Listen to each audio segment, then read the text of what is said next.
Bingo. All right. Good evening, my friends. I realize I'm greeting you so cheerfully, but the topic we're actually looking at tonight is unfortunately anything but that.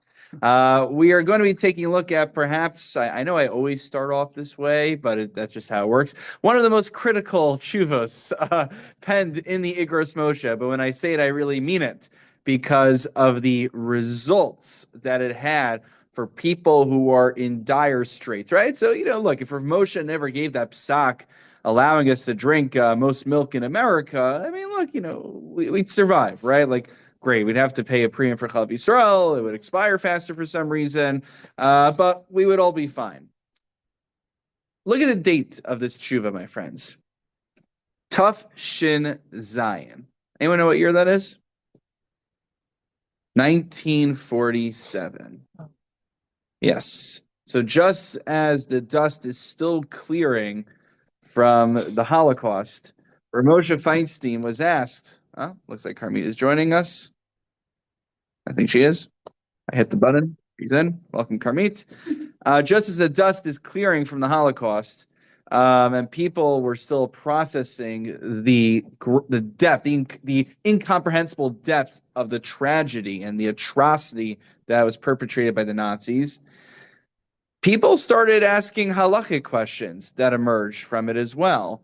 Particularly, there were men, we'll talk about how there's ways around it, but especially for women who, Rachmana litzlan, they don't know what happened to their husbands, and now they want to start a family anew. They want to, begin a new chapter of their life. And the issue is that if they are still halachic, if their husband's out there somewhere, and they're still considered halachically married to him, marrying another man constitutes adultery.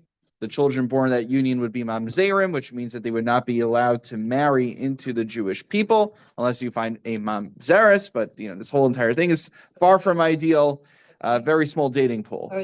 Or ger, right? So it would be a very small dating pool that you would have. Basically, there's actually a way to what they call it's like a mikvah for a mamzer, that if he marries a shifcha, who is a maidservant, and then the child they have from that will no longer have the mamzer status, and then free him, and then he's Jewish, and then bada bing, bada boom.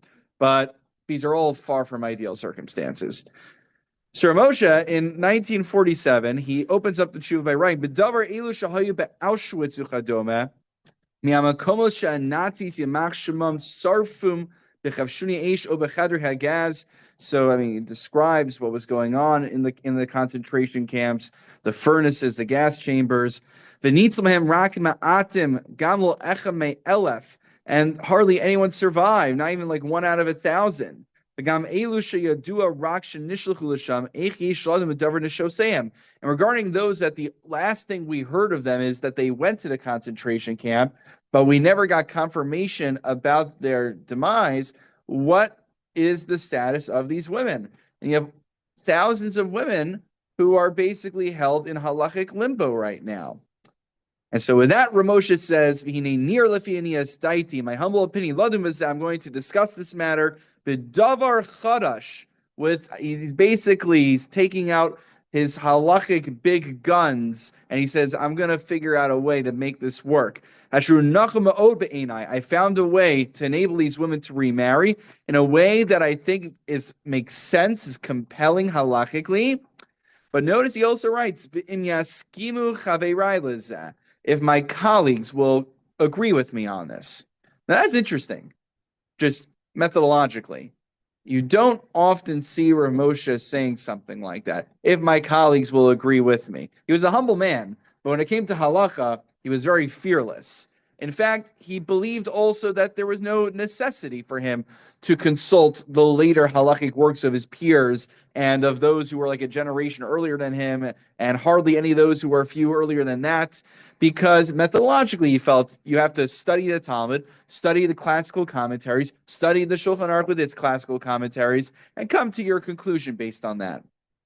I think this is partially due to the weight of the issue, partially due to he's still, he's not young, but he's still a little bit earlier in his career, though he is relatively well known and established at this point. Even when he came to America, It said, I think in Hamaor it was, in one of the papers, one of the Jewish journals, it said, what was it? I forgot the language of the Gemara. It's something like Ari Ola mi Bavel, or something along those lines. The lion ascends from Babylon, which was borrowing the language of the Talmud.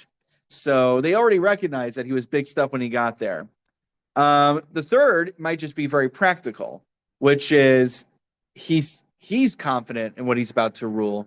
But of course, if he's going to say all these women can remarry, but the rest of the Jewish community doesn't buy in, he's not really doing them a favor, because they need to have buy-in communally. Otherwise, she's going to go out and date someone, and then, oh, you went with the Ramosha Heter, I don't rely on that, and then the whole thing blows up. So those are three possibilities, and they're not mutually exclusive. It could be a mix of all three of them, why he writes that. But I'm saying that formulation is something that you don't frequently see in Igros Moshe, at least in my experience. But he writes, Yesh lahatira mechevle ha-igun, that I can free them from the chains of being. So this is the key term of the night, my friends. Igun. Igun is of a person. Many times we think of a woman, but it could be a man as well in some cases, who basically is chained halachically to a dead marriage. Classically, which is what our topic is for tonight, that's because we don't know where the other spouse is. But in part two of this, we will talk about the more contemporary iteration, though it's not contemporary, but the colloquial usage of the term, which refers to where we know where the other spouse is, but they are deliberately refusing either to give a get or to accept the get, which is a divorce document. But that's for part number two, right? So we're going to build ourselves up to modern day. He writes, the Gam Shechas v'Shalom Lo yia chumra da asili de kula I de shifritzu. And he writes also, we have to look at the big picture, because if we're going to put our foot down and we're going to introduce a stringency, what's a stringency? That we're not allowing them to remarry. That's actually going to lead potentially to more impropriety, because then they're going to say, well, I guess this whole halachic system's not working anyway. All bets are off with marriage, and they'll go on and do whatever they do. So he says, obviously, we can't just discard and disregard halacha because it's not convenient for us. But he says this would be a legitimate motivation to plumb the depth of the sources and figure out, is there some solution for this? And indeed, he has quite the argument that he's about to embark upon. But before I lay out his argument, it's very lengthy, so I'm going to try to distill it down to the essentials. Any questions before we proceed? All right, we're all at the edge of our seats over here, I can tell. All right, like, just tell me the answer already. Okay, I will. Was there any rabbinic authorities at the time that opposed what he's about to? So that's an interesting question. I need to do a little more research. It's a great question. That's a big issue. It is a big issue. Everybody has to We need to look in the Hamaor and the Hapardes journals. I wouldn't be surprised, though. What I was surprised was, usually what I do for shorthand is I open up the Psichas Igros, which is a book that collects all those who mostly opposed and some who agreed with Moshe Feinstein. But he didn't collect any of the folks who disagree with him there. So I need to now go through the archives and see in the Hamaor journal. And, I remember I went to YU when I was still an assistant rabbi. I went to YU one day to catch up with a friend, and I had some other professional meeting. And then I went to the library, and they were like, I wanted to look at the old Hamaor and Hapardes journals, and they have them there in the YU library. I was very excited. They're also accessible in Otzar HaChachma, but I think they limit how far you can get in some of them. We're going to see them appear in other issues here. But what happened was, I realized if you look at how many pages we got in this packet, we got this is a bigger one. We got 17, and I cut out a few things. So I realized there's so much to talk about just about Moshe Feinstein alone. But yes, clearly he's right. It's because everyone is feeling kind of squeamish about posking on the matter. And by the way, I'm kind of giving a spoiler. The final tshuva we'll see at part 2 at the end. We'll circle back to this. Part of what made Moshe was that he actually critiques his colleagues, saying there's a lot of people who don't want to talk about us, and there's a lot of people who talk about us who aren't willing to actually take action upon it. So this is what made him who he was. There are those who took action, but they weren't responsible halachically. They didn't have the prowess that he demonstrates here. And again, like everything we do in the series, I'm distilling things down to the essentials. But you should note that there are several ellipses that are here. The ellipses do not appear in the Igros Moshe. This is because out of an already long tshuva on this sheet, this is just a cutout from a much longer discussion there. So, okay, I've whet your appetites. What does he actually say? So the first is Rabbeinu Yerucham. So we're looking mainly, we're going to be looking mainly at medieval commentaries right now. Again, that's what he's consulting, the medieval commentators. Rabbeinu Yerucham, this is the second paragraph, and this is in the bold. He cites a Yerushalmi. He cites the Jerusalem Talmud, or I remember, academically it was always referred to as the Palestinian Talmud, much before the whole conflict and everything began. So I remember there was one of these, secular, like the secular Israelis with their TikTok accounts or something. So, oh my God, an academic called it the Palestinian Talmud. It's anti-Semitic. I'm like, there is a lot of anti-Semitism in academia, but I don't know if this was one of them. So, I was cringing at that one. Anyway, so he says in Yerushalmi that a karkum shel malchus acheres dina kalistim shum kavshu becheskas mesimheim. So Rabbeinu Yerucham has an alternative girsa, an alternative text of the Talmud Yerushalmi, which tells us something remarkable. That if there's a siege of a city from an opposing kingdom, an opposing army, and we know that they successfully capture the city, we will assume that the inhabitants have been completely decimated. Right, so like all these like rules we have nowadays about how to treat survivors and rules of engagement and combat, whatever. This is all like from my understanding, a lot of this is like kind of like a modern invention. It's kind of a funny thing to have rules of war because once you're okay. Anyway, I'm not gonna. We can go off the rails on a crazy train on that one, and you can figure out the tie into current events. So he says, no one figured out. Okay, fine, never mind. Well, we'll talk afterwards. I'll give you a hint. Shoot once, shoot twice. Okay. No one still? No? I was fine with the whole, like, the boats and the coke, the drugs and all. Oh, Okay. All right. Okay. Whatever. That's fine. I said, speaking of TV and current events, literally, I see 7:29. In 1 minute, they're supposed to air that WFMZ episode that we recorded. So I was like, ooh, should I push on? It's on the website. I mean, I hope it's going to be on the website. But you know what? I was talking to Marissa. And she's like, you can't cancel a class to watch us. People are gonna miss out learning Torah. I was like, that's right. That's Chaya Shah. This is Chaya Olam. This is eternal. All right. So we can always watch it. It's like we have fun. We go talk to politicians and we shake hands and blah blah blah. I always I'm gonna get in trouble for this one, but you guys come here for the exclusives. I always say, it's a shame how many people get excited seeing the rabbi next to a politician, but not as excited when they see the rabbi with a Gemara. Huh? Okay, so I'm working on fine tuning that one. We should get more excited at the latter. All right. Speaking of which, maybe it's good because it's expected. Well, Halavai. It was there's a few people I could. Okay, anyway, we're speaking of learning. So that's argument number one. Now here's the interesting thing. The original case of Igun in the discussion in the Talmud talks about Mayim she'ein lahem sof. Imagine someone's on a ship and all of a sudden the ship gets lost at sea and we have no idea what happened. So the halacha is, I'm sorry, we need to corroborate. We need a confirmation that this guy died. Otherwise, it's an unfortunate circumstance.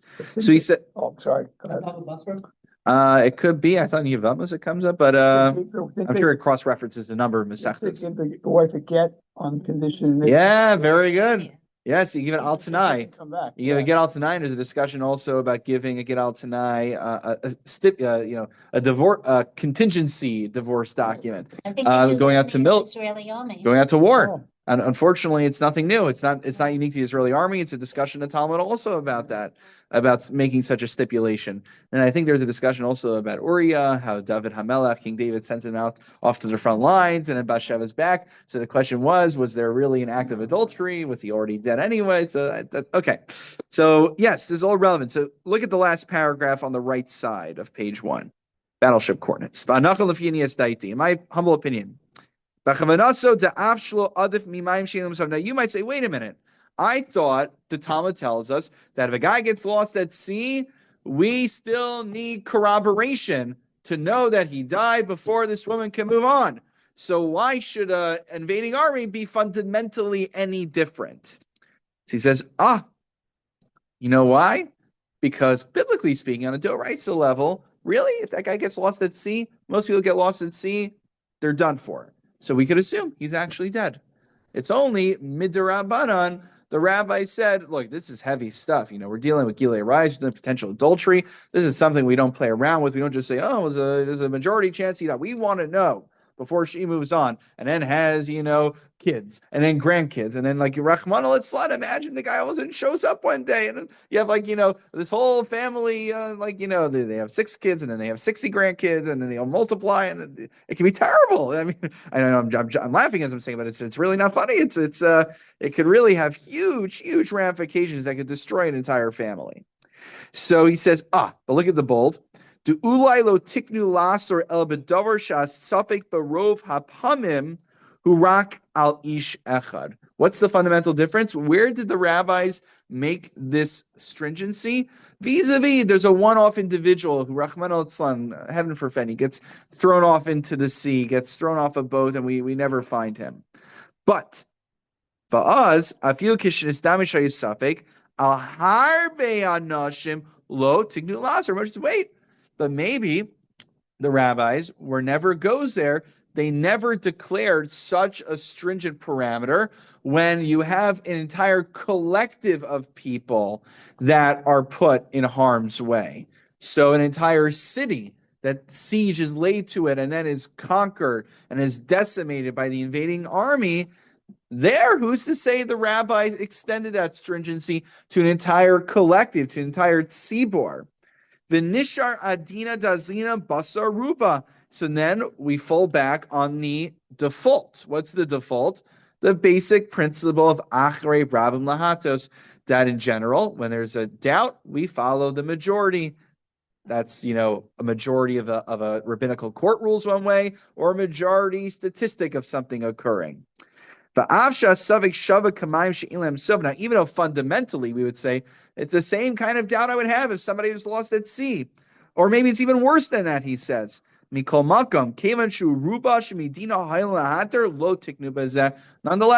we can rely on halachic formalism over here. It's like the discussion of Pyrex.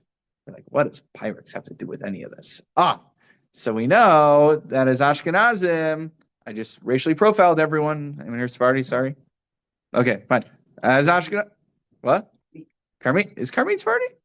Or she's Israeli? Should be Israeli Ashkenaz. Carmine, you speak up for yourself. You were asked whether you're Sephardi. I was until I married David. See, but if you're like a true Sephardic supremacist, then you would say, no, the Sephardim. Actually, that's an interesting one. I'm curious what they would do, because on the one hand, they always believe in Sephardic supremacism over Ashkenazim, but on the other hand, they believe they're much more patriarchal. So that's a good question. Anyway, I'm sure you're doing the right thing, Carmi. No worries. But we want to to fill that which is written: diversity, equity, and inclusion. There we go. Okay, there we go. I remember one time I was listening to a discussion. Someone was asking a Mora, who's the head of a Beis Yaakov, a very yeshivish girls' school, and she was the administrator. She was saying that she was very proud that they have diversity, and so the guy's like, oh wow, what kind of diversity do you have? Like, we have Ashkenazi girls and we have Sephardi girls at our school. It's like, so I guess it's all relative, everyone has their own scope. So that's argument number one. Pyrex. Pyrex. So glass, the Ramah says we don't kosher glass. When we get to Pesach, we'll talk about some asterisks over there, but I don't want to go off the rails. But Pyrex is different than glass. How do I know that? It's called Pyrex. It's deliberately made differently because that way you could put it in an oven. So it's chemically different than glass. I don't understand how the chemicals work, but obviously it is different. Otherwise, it wouldn't be Pyrex. Not a kind of glass. It's a formulation related to glass, but it's actually a harder material. Okay. So one could argue is that the gezerah, the stricture that was imposed upon not koshering glass, maybe you would say Pyrex looks similar, maybe it should apply, maybe it shouldn't apply, but you know what? It wasn't around. Or better yet, let's bring it to our friend Rav Moshe Feinstein. Peanuts on Pesach. Rav Moshe has a tshuva. He says, look, even though kitnios, we can't have the legumes, which is always a fun word. But he says, look, they didn't know of peanuts when they accepted that restriction upon themselves. So if you want to go crazy with peanuts on Pesach, gesundheit, he says, have fun with it. Just so you, Invented to make peanut butter. so you saw that post when I shared when I saw that. Yeah. So then Rav Aaron Felder, that's right, and Rishon Aaron extrapolates it to green beans as well. But this was different. He said, if you have a raw peanut, you can ground it to a flour. It could make a confusion. Right. But if you have peanut butter, there's no way you can Right. ground it to a flour. Right. The question is also kitnios derivatives of kitnios. Yeah. That's a question as well. But you don't even have to go down that, like changing its surah, changing its form. You don't have to even get all creative like that. Just peanuts were not around then, so they just, as a matter of strict halakhic formalism, they were not included in that restriction. So similarly, so Rav Aaron Felder, who is a student of Ramosha Feinstein, he has his notes from his classes. So I have that back at home. Rishumei Aaron, very thin volumes, but they pack a punch. So he says green beans as well. So I was like, guess what? We're having green beans on Pesach. How about soy Let's sauce? get you from when are these It's I forget how many hundred. around? It's a few hundred years ago. It's, but before, because I'm thinking about corn as well, maize. oh yeah. World. Oh, because the New World is Yeah. But it's grain. yeah, that's a fair point. So I don't know what's the. When I was- We're gonna have a lot of fun on Pesach, guys. Corn oil of No, Pesach. yeah, right. Sorry. Peanut oil, too. All right, my friends, we'll And do this as a hilchos. It's like soy sauce is another thing. so okay, good. When we get closer to Pesach, we have good material to learn together. But back to I did this another year. One time I was going to share another topic, and someone we talked about Ramosha on marriage, even though that's not what our topic was. And then I didn't know what to name this year when I uploaded it to YU Torah. So I'm glad we're having fun, guys. We're still on page 1. Okay, here we go. The next argument that he makes is if you look at the very small paragraph on the left side, I feel a little bit embarrassed. I'm not sure how to pronounce this, but the Mordechai, who is, one of those commentators you'll see in the back of, you have the fancy Talmuds, it'll be in the back. So he quotes, I think it's Rav Avraham Mivarden. I might be mispronouncing it. Not someone I see every day, but then again, I'm just an ignoramus, so maybe that's why. He says, Shlo asul on b'mayim she'in lehem sof, ela adzman shia umdana mechachme hador shekvar meis. So here's where things get even more interesting. Ramosh is not comfortable predicating such a cataclysmic, or such a significant ruling on just one little Rabbeinu Yerucham. What he's going to do is he's going to marshal different arguments, and hopefully with the cacophony of different arguments coming together, we will have preponderance, right? It's like a preponderance of evidence. We'll be able to bring them all together, and they'll pack a punch. These are called sniffim, considerations that we bring together. So before he was arguing that the case of a city that is conquered by invaders is not the same as Mayim She'in Lehem Sof, as to getting lost at sea. And then, I'm sorry I didn't spell this out earlier, the analogy of a collective being conquered is analogous to the concentration camps where there was a collective of Jews who were being murdered. So that's argument number 1. Argument number 2 is, no, actually, the case of the concentration camps is indeed analogous to the case of getting lost at sea. However, we understand that the restriction on getting remarried to someone who's lost at sea is only until the time that the Chachmei Hador, I think this means, whoever kind of like I guess we'd say scientists or something, the sages of the generation would be able to ascertain that, okay, enough time has passed that he would have died at this point. If we haven't heard from him, he's dead by now. That's a very interesting little asterisk over there that actually opens things up. So again, 1947, he started to say, well, maybe if we haven't gotten any word from anyone yet, maybe it is okay. So yeah. An element though, meaning Yeah. a certain amount of time you expect to have gone by. Oh, that's exactly what he. Right. So that's what's a little tricky over here. He says Michachmei Hador. We don't get a precise, definitive, and what we're going to get to in a moment is actually Statistics. statistics. But then again, where do you get the statistics from? But things are about to get even better because the Chasim Sofer says, this is the last bolded section on page 1, De bismanenu shenishtanu ha'itim tekvia be doar bekol makom. What's that, guys? We have mail. We have a post office now. Now, it used to be back then, they said, look, if this guy was like a very famous Torah scholar, certainly the news would have spread. We would have heard if he died, people would have schmoozed about it at Kiddush on Shabbos, and then it would have gone from that guy would go visit the in-laws, and then the word would pass along. I mean, that's what people want to schmooze at Kiddush on Shabbos about.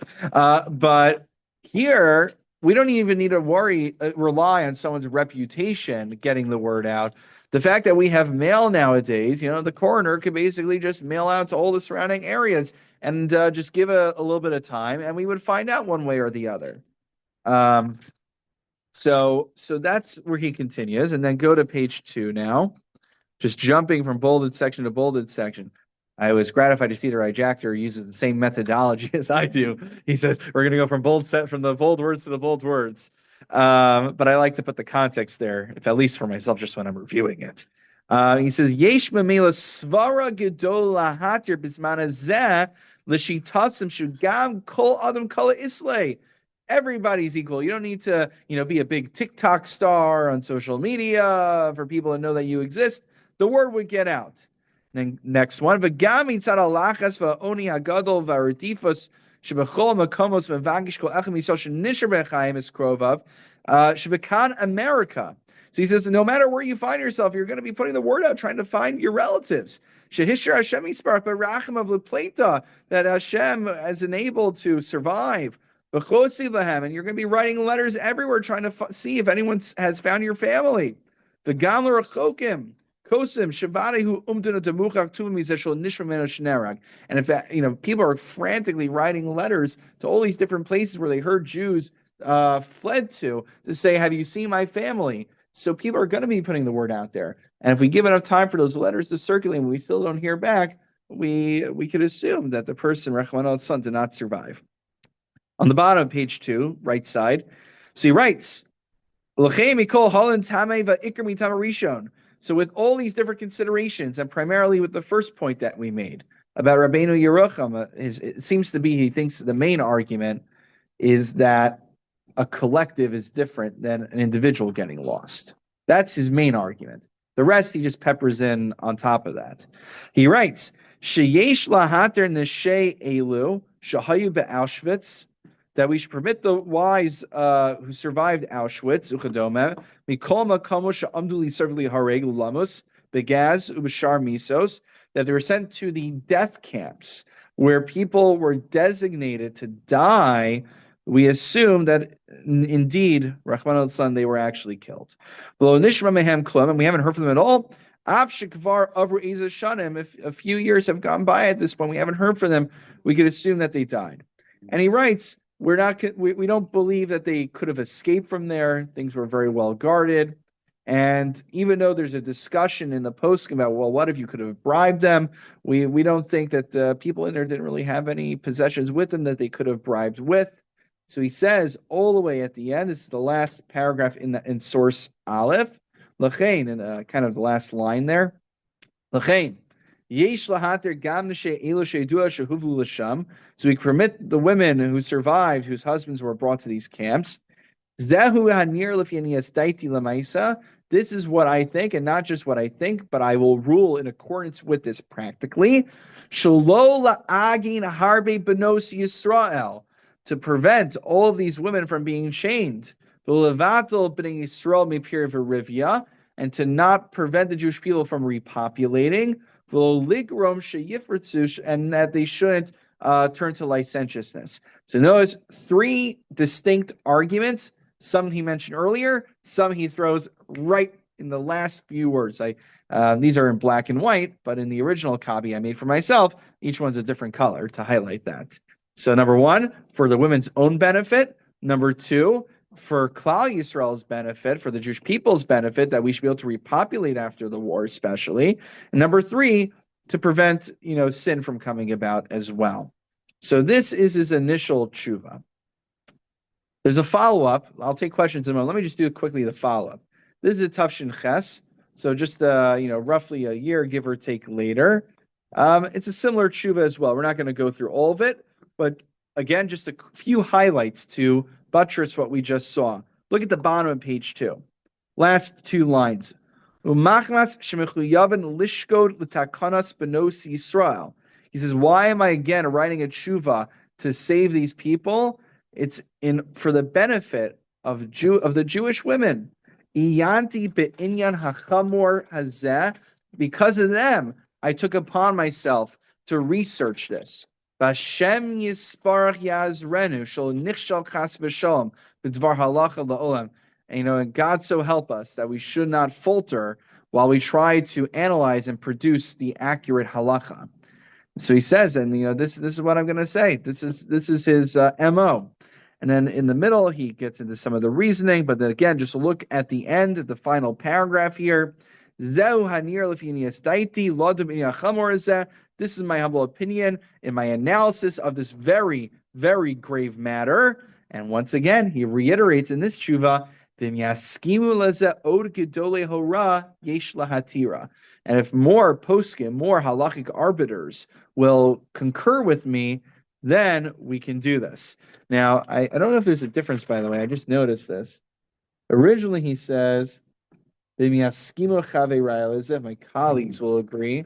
And here he says, if gedolei hora, if great halachic, I'm not sure. Maybe I don't know if I could really, if he's talking about a different group of people, or maybe it's like some of his, some people interpreted the term chaveirai, my friends, my colleagues, a little bit too broadly. He thinks that only certain people should be ruling on this matter. It's not for every, random, Joe pulpit rabbi out there to be ruling on something like this. This goes to the heavy hitters. This isn't like I drop the meat spoon in the dairy pot. What do I do with it? This is something that you have the head honchos deal with. So I think that's what he's getting at. In case you were curious, by the way, if you want to look, I looked at a later volume of Igros Moshe. This is in the 4th volume of Even HaEzer, where he's dealing with a whole slew of different kinds of Aguna questions. And what I thought was really nice is if you look on the side and it has all those numbers there, those are actually in the Chuvos. That's actually like a quick bullet point summary of the first Chuva we looked at. He brings in, you would find them in America, the Truma Sadeshen, the Mordechai. So I put this in parentheses here, but it's a nice it was helpful for me. I'm like, oh, nice. Just give me some nice bullet points I could work with. Let me pause over there. This is part 1. Yeah. Put this in historical perspective. We're talking 1947, and he said he was slightly younger than he wasn't quite as famous. He was born in 1895, so let's do the math. How old would he be in 1947? Oh, 52? oh, so he He's not young. wasn't a young man, really. No, he's established. So is he considered at that point already the senior postic in America? What do you say? Not exactly. So it's an excellent question, Harry. So he kind of, and if you look, a colleague of mine, Rabbi Eli Fisher, he actually did some interesting work with one of his friends on the data of Rav Moshe's Chuvos, kind of like doing a data analysis. And it makes sense. I kind of noticed this anecdotally, but mainly the huge concentration of his Chuvos, I think, starts in the very late 50s, 60s, 70s, and then tapers off in the early 80s. So that's when he's, really at the height of his prowess there. Part of his authority, he's not a politician, but his authority became like absolute when his dear friend and colleague Rav Yaakov Kamenetsky, Zichrono Livracha, passed away. Rav Moshe indisputably became, when Rav Aaron Cutler passed away, and then Rav Yaakov says to Rav Moshe, "You're in charge." The yeshiva world. What year was? Yeah. When someone Google on their phone? Let's just search Rav Aaron Cutler on Wikipedia. We'll get the precise date. I thought it was in 60. Which one? I guess it was 63. You're guessing 63? All right, we'll find out. 60 sounds about right. So in other words, he was on shaking ground in 1947, but he probably wasn't quite. He died in November of 1962. Yeah. Ooh, that was good. Hey, wow, that was close. And Oh yeah. Yeah, there's actually a story with Rav Aaron Cutler when he was in the hospital at the end of his life. So I forgot who was Reagan the president. Who was the president? In like 63 or Yeah, I guess around 62, no, 63. 63 was Kennedy. Was Kenny? Okay, so apparently the first lady was in the same hospital. I forgot if it was, again, you can search this all online. I forget if it was like Columbia or something like that. They're both in the same hospital. And the staff at the hospital noticed that Ron Cutler was getting a lot of calls, and he was getting more calls than the first lady was looking after his welfare. So Rabbi Mordechai Karlibach, not nothing to do with the singer. He is the author of Chavetzelas HaSharon, which is a very impressive, very thick svarim on the parsha. But unlike what most rabbis do, like myself, we do cutesy things on the parsha. It's real like halachic analysis. Actually, the stuff that's in the bulletin that I put in there is a write up, just an adaptation of what he's done. So he shared with me this story. If I have to look up the text where the original Yiddish is, so it's not, you need the original Yiddish. That's what really brings it home. But basically, all the staff are wondering, like, who's this guy? Who's this rabbi? Why is he so important? So I think the son begins explaining, well, we have a rabbinic seminary, and rabbis come, and they need guidance from him on how to be rabbis when they go to synagogues, and blah, blah, blah. And Rav Aaron, who was kind of unconscious until that point and was hardly capable of uttering any speech, all of a sudden, like he like shudders, and it's like something to do with Vegan Torah Lishma. He says, no, tell him about Torah Lishma, about learning for its own sake. So what does that mean? He was so disturbed by the perversion of how the Torah system was being represented, because he was saying, oh, why do we go to a yeshiva? Well, it's a rabbinical training academy. It's like a professional vocational training. You got to become a rabbi, you get a salary, and we need to learn how to speak. He says, no. The point of yeshiva is that we sit and we learn Torah. That's the goal. If you go out and you become a rabbi afterwards, that's nice, but it's not a rabbinical seminary. So I remember when I was at YU, I was just about to start my smicha, and I met a rabbi who started a rabbinic seminary, and he was trying to recruit me to his instead of YU. And his pitch to me was, he said, YU's a yeshiva. Our place is a rabbinical seminary. And it's like, I was like, you just put the nail in the coffin on that one. That's not the pitch you thought it was. And that's the thing also, it's funny, like people in other religions, they say, well, how many years did you have to study for in order to become a rabbi? I said, since preschool. We have the same one who goes through the yeshiva day school system, we wind up getting all the same education, and okay, on top of that you learn a couple more years, you get a mastery of halacha, but it's supposed to be built on a whole foundation. I mean, it's remarkable. I mean, you have people, again, I don't want to sound all snobby about this, but you have people, let's just say, in different communities that they don't know a word of Hebrew, and nothing wrong, everyone has different educational backgrounds, but all of a sudden they decide, I'll take like a quick ulpan and I'll become a rabbi, and like they can hardly utter like an Asher Yatzar or something. So, I'm just, it's because the whole idea is that it's about the pastoral, and it's about, can you speak well? Can you, but it's Raise funds. What? Raise funds. Can you fundraise well? But what they're mixing up is the Iker versus the Tafel. The Iker, the primary thing of, like, what's a shul, by the way? What's a shul? We have Torah, Avodah, and Gemilas Chasadim. The Torah we study right here, the davening we have, the chesed that we're able to do. And, it's nice. Look, if we're going, we'll do a whiskey tasting night, and we'll do some fun things, which I think builds more camaraderie. But we always have to remember, what's the Iker? What's the real reason? Like, there's a shul. What makes, a JCC is a beautiful, wonderful place, but there's a reason why we have synagogues and why we have JCCs. They both serve different things. So, okay, anyway, I don't know where I went with that one. Oh, yeah, so Ira, my friend, yes. I'm getting from so far, there are three reasons for this to be done. Number one was I appreciate you bringing us back. That's good. Number one was for the benefit of the individual, the female. Yes. Number two is the word probability. Many of the things you said can all be summed up in probability. And number three was the practicality. I'm getting that because we said that it was practical for the Jewish people's survival, that these people could get married. And this already had precedent in Israel. Because one of the reasons that the Torah scholars, the Talmud Chacham, didn't have to serve in the military Right. was because we needed them to replace the teachers and the rabbis who had been killed in the war. Yeah. In the concentration camps. I think it was a very political arrangement, my understanding. Yeah. Yeah. It's political today, but still the reason in 47 Yeah.